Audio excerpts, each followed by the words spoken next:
1,520 preventable child deaths in 1 year. According to an article by the Child Welfare Gateway, 1,520 children in the United States in the year 2013 died. Preventable deaths. They died in their homes from a caregiver or a parent's abuse or neglect. How can we be okay with a system of child welfare that allows 1,520 precious little babies to die in this country each year? Well, I'm not satisfied with that. I worked as a child welfare social worker for about 13 years. And during that time, I worked with families and I investigated homes where abuse or neglect was suspected, or child maltreatment as we called it. And in my experience, I found it very common that when I went into the home, most parents wanted to do the best for their children. But they didn't know what to do, how to do it. And they didn't even know that child welfare laws existed, or even if they understood them, they didn't understand, even if they knew the laws, they didn't understand how they applied or what exactly they meant. Child welfare laws were created for the parents in order to help them keep their children safe. So why is it that the very people that are supposed to keep children safe don't even know the laws? I realize that locally and nationally, we are failing to give our parents and our families a chance at protecting their own children in their homes. So, picture this. Picture driving on the highway with someone driving next to you who's never been trained in how to drive. They've never had anyone really show them how to drive. They've seen other people driving.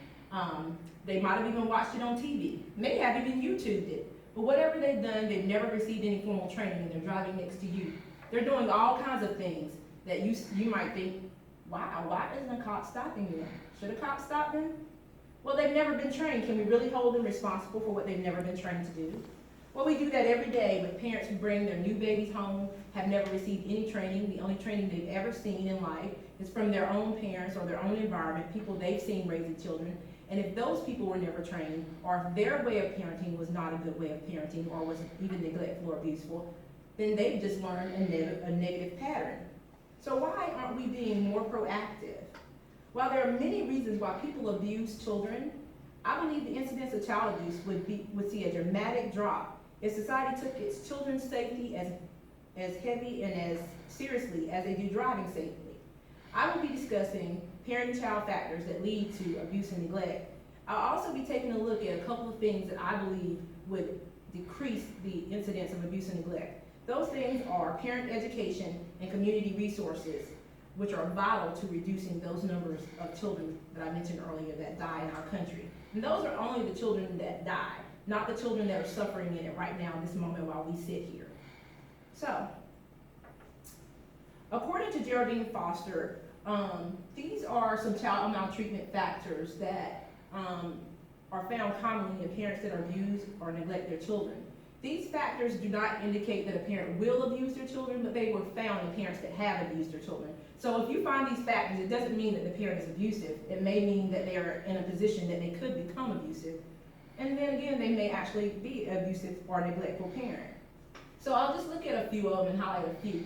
Some of them are very obvious, like domestic violence and substance abuse. There's a control issue there in those situations. So you know, if there's a control issue in an adult relationship, that could lead to a control issue in a child and adult relationship. Parental stress obviously could cause some issues because anytime we're stressed out, we lash out at whatever's around us, and that could be a child.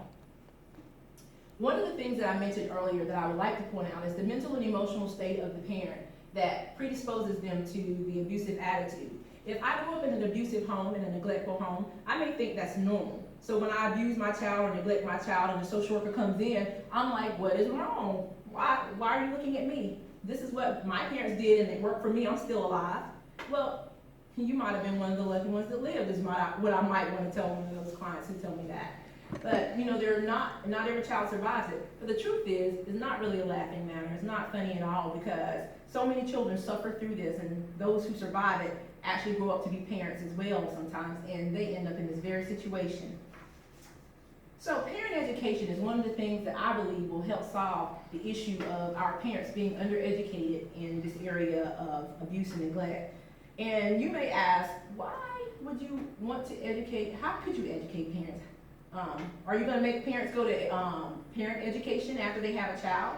Well, no, actually, in understanding child abuse and neglect, Cynthia Crossan Tower indicates that parenting actually begins as a child. You actually begin to learn about what parenting means as you are a child. When you're growing up, what you see in your home, what you're taught in your schools, what you see in other people's homes, that teaches you kind of what parents act like. So why aren't schools and other offices, professional offices, being more involved in teaching our children what it is like to be a good parent? Schools should be educating, just like we're doing sexual education, we should be educating kids on what it's like to be a good parent. Not meaning that we alienate parenting styles that are individual, but that we give safe tips on how to be a safe parent, what kids can expect from safety. This will protect children not only this will help children not only become good parents, this also protects them from abuse and neglect, because they may hear things that are happening in their home and be able to report abuse or neglect or help their own parents.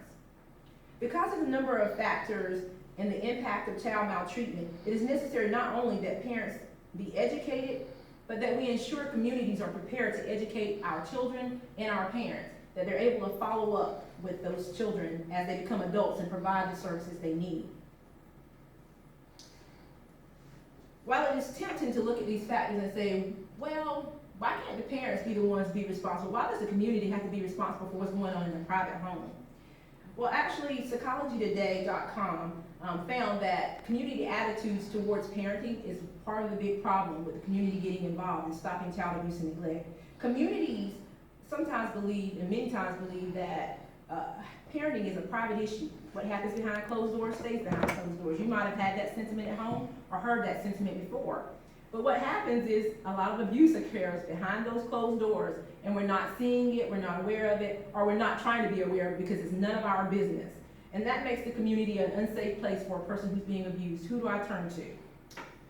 When a community holds reservations or preconceived notions about law enforcement, government, and government agencies that are tasked with preventing child abuse or neglect, they're not going to be willing to listen. So you've reached them too late when you come in as a child welfare agency, and this is the first encounter that a parent or a child has had with child welfare and child protection, because they already are distrustful of the government. They're distrustful of the social worker entering their home. According to Sarah Landy and Roseanne Nina, early intervention in multiple families in their book, they mentioned that if we have professional staff that are willing to educate parents as they go through different systems, like your medical system, your mental health system, your recreational system, social services, professors, and even scholars within the school system, if we had those people on board who are willing to provide services either free, low cost, or even to educate those who are already in their arena, that we would have a better chance at eradicating abuse and neglect amongst children.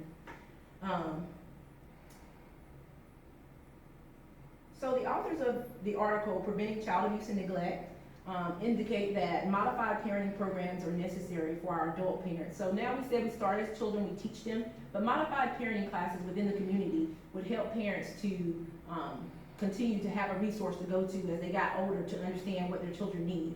So they could go to these classes, and these classes is suggested from the authors of Preventing Child Abuse and Neglect that the modified parenting classes not be inhibited by cultural boundaries, but that it includes the laws of the land. So basically, so it can be inclusive of all cultures, but at the same time respectful and yet abiding by the law. In order to promote these programs, we must have doctors and other professionals who encounter children at well child checkups, and school systems that are willing to say, you know, parents, we have handouts, we have things that we can give you, the community is here for you if you need them. And even giving that same type of information to children will help promote a safe family environment. So, as I conclude here, let's make the safety of our children a priority. It's time we get serious about saving the lives of the children that we love.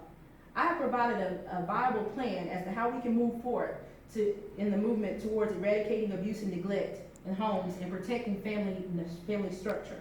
If we really want to see a change in the number of children who die or who sit in silence and suffer each year in child abuse or neglect, we must not only understand the factors of what causes maltreatment, we must provide what parents need in our communities. Parents need education, children need education. We need to provide the support structure that is available within the community to allow these parents and families to receive what they need. Our children are dying by the hundreds each year.